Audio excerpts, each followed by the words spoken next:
Hi, my name's Amir and welcome back to my channel. Today I'm reviewing the Chloe Morello and Ciate beauty haul. So Chloe Morello and Ciate teamed up and they made this little collection. So it all comes in this box with the flamingos, and apparently these are Chloe's eyes, although I don't really see it, they just look like cartoon eyes to me. On the back you've got Chloe Morello and some info and stuff. The side comes with a little card with Chloe's face on it and just enjoy with love from Chloe Morello. You get this little navy Ciate clutch. It's a rose gold zipper and it's got a little tassel on it with rose gold at the top. Navy, it says Ciate and it's got some dainty little stars on it. You get a mini of their best-selling liquid lipstick in the shade Pin Up and then their Wonderland mascara. Then onto the palette, which is what I'm sure most people care about the most. It's got again the flamingos, Pretty Fun and Fearless from Ciate, curated by Chloe Morello on one of the little flowers here. And then once you open it up, it's got a little mirror and then all of the shades. There are 15 shades and they are warmer and more purpley and like cool-ish tone. Like there's a nice selection in there. There's nothing super cool toned. It's more kind of like, yeah, warm and purple. Now something that I want to mention before getting more into this review is that I watched Kat from Kitchenitch's review on this palette first, which is a big mistake. I don't normally do that. Like I try to avoid watching stuff like kind of not straight before. I watched it last week, you know, the day I picked up my palette. So normally I don't do it because I just want all thoughts and opinions to be my own, but she brought up some really important things that I don't know if I would have necessarily realized or not without her saying them. So I want to give full credit to her for the few things that I'm about to mention. I'm going to link her review down below. It's really in-depth. So the main things are that on the front, this little sticker here that says curated by Chloe Morello is a sticker. Like this flower is a sticker. So if you peel that off and take away like this card that says Chloe Morello, nothing in this palette says Chloe Morello, nothing else. The bag just says Ciate. Normally collaborations would have Chloe Morello with Ciate or you know, something like that. But this one doesn't really have anything else, any other mention of her name on it. When you open up the palette, which the magnets are really strong in this, I find it really hard to open up.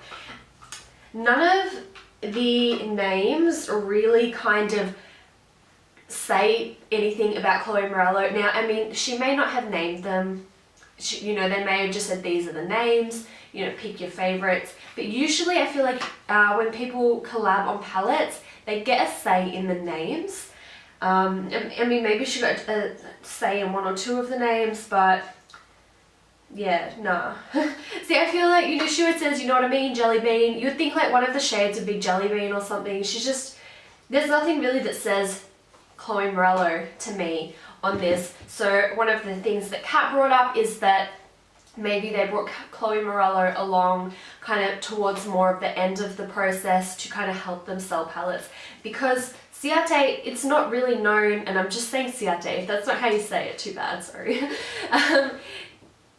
You don't know anything about Ciate really. I mean, their nail polishes is all that they're known for. Like if I saw the logo I'd know it, but I wouldn't know. I'm not really aware that they do other makeup, so I think that might be why they brought Chloe on board, which is totally understandable. But I still feel like maybe if they were going to do that, they should have printed it onto the palette itself, not put the little sticker, and maybe let her have a bit more choice in the names of the shades.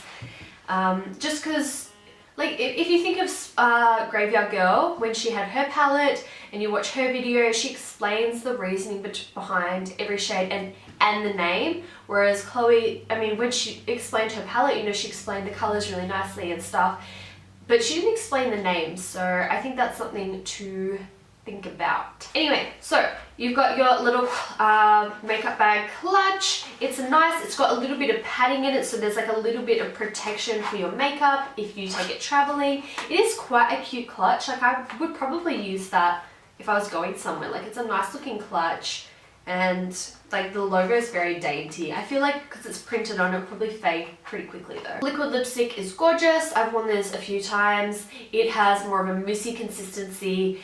I've heard some people say it's not like super long wearing, it's not transfer proof. Now I find it really long wearing, not super long wearing, not the most long wearing lipstick that's completely budge proof. I did notice it does kind of come off a little bit around the edges, but I have been wearing it without a lip liner, so if you wear it with a lip liner, you're probably not going to have an issue. If you want it to be completely transfer proof, just wait for it to matte down as much as possible, and then just grab a tissue and blot. If once you blot once or twice, it's going to be completely transfer proof after that. And then the mascara packaging is super cute. Ciate Wonderland Silver, all the cute little white stars on the top. Very nice mascara. I'm surprised because I've recently had my lash extensions off, and when I said recently, I took them off 2 nights ago. So usually my eyelashes are like impossible to actually curl up. But with this light formula, it's like a, you know when you put like a really heavy mascara on and it just weighs your lashes down? This is a really light, fluffy mascara that really kind of fluffs up your lashes. So I do like that, and usually I don't like mascaras the first week that I'm using them. It takes them a week or 2 or even 3 to kind of dry out and settle, that, you know, they actually sit how I want them to sit. So the fact that I like this straight away is either a good thing or a bad thing. Hopefully it doesn't change too much after a week or 2. Anyway, now we're going to get into the palette and the swatches and stuff. So I just want to say all the swatches are finger swatches. If you want to see finger versus brush swatches, go check out Kat's video that is linked below. And if I didn't link it below, remind me to link it below.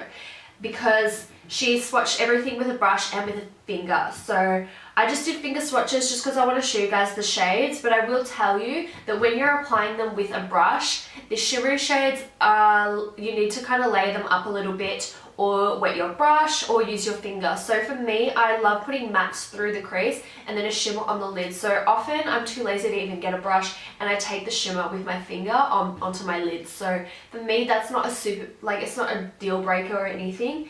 I like that the mattes aren't super pigmented because I like to use them on fluffy brushes through the crease just to blend everything out. So if they're too pigmented, they go on too strong and kind of look a bit funny and they're hard to blend and everything like that. So I'm happy with, you know, the kind of consistency in the palette. Now the only thing that does annoy me is like the lighter shades that you would want to use in like inner corner highlight or brow bone highlight or something. Since they don't have like a heap of pigmentation with the brush, and I like to put, you know, just a little bit in there, a little bit up there, I can't really get that precision with my fingers, especially when I've got fake nails on. So yeah, and I don't really want to wet my brush because I don't want it too intense in the inner corners and brow bone. So that is the only annoying thing. I have gone in again with my just regular face highlight to kind of highlight those areas. Alright, so let's go through the actual shades now. So first up we have Skinny Dip, which is just a really light transition shade. It's pretty neutral, it's not too warm, it's kind of like a coffee color. Then there's Unconditional, which is more of a warm tone transition shade. Then we have On Fire, which is a dark transition shade. It's more warm and it will kind of be something you would generally start to deepen up the crease with, or if you have a deeper skin tone, that could be your transition shade. Then we have Queen Bee, which is a dark matte brown. It's kind of like a dirt colored brown, which makes it sound gross, but it's quite nice. It's not too neutral or too warm. Oh, sorry, it's not too neutral. It's not too warm or it's not too cool tone. It's pretty neutral.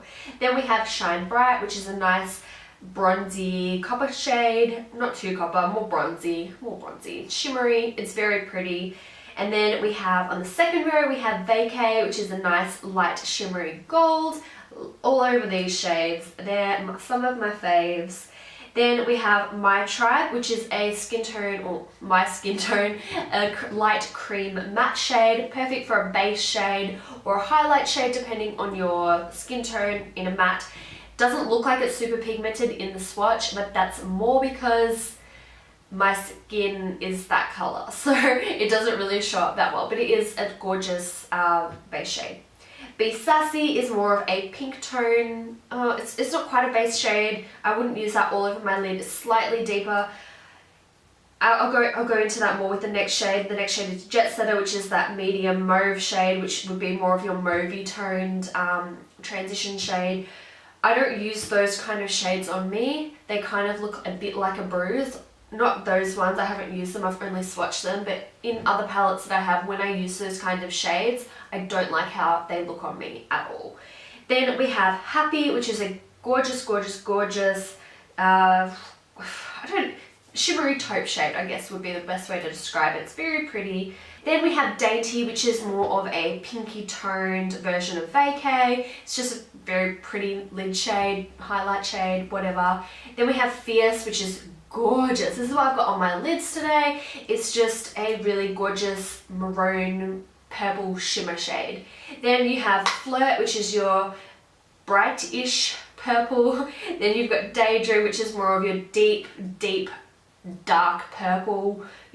Not almost black, but almost black. Then you've got the last shade, which is Own It, which is like a deep bluey silver kind of color, shimmery as well. So as you could see, the pigmentation is not super average, but I find it's easy to work with, which is kind of good. So I mean, if you want to do super, super dramatic looks and you hate, you know, layering stuff up, maybe you're not going to like it. If you like to do your makeup like I do, which is build up little bit by little bit, then this palette will probably be good for you. And something that Kat said in her video was that she found some of the shades had quite a bit of fallout. Now, I haven't really noticed that. She said that before I tried it for the first time. So every time I've worn it, I have done eyes first before my foundation, just in case there was lots of fallout, and I didn't notice that to be an issue at all. So yeah, I guess it just depends on maybe the brushes that you're using, but keep it in mind just in case. I think that's always a really good thing the first time you're using an eyeshadow palette, to do it to do your eyes before your foundation, just in case the shades happen to have lots of fallout. But yeah, that's it for this review. I hope you found it helpful. If you did, don't forget to thumbs up and subscribe to my channel. Check out Kat's video, and I'll see you all in my next video. Bye guys.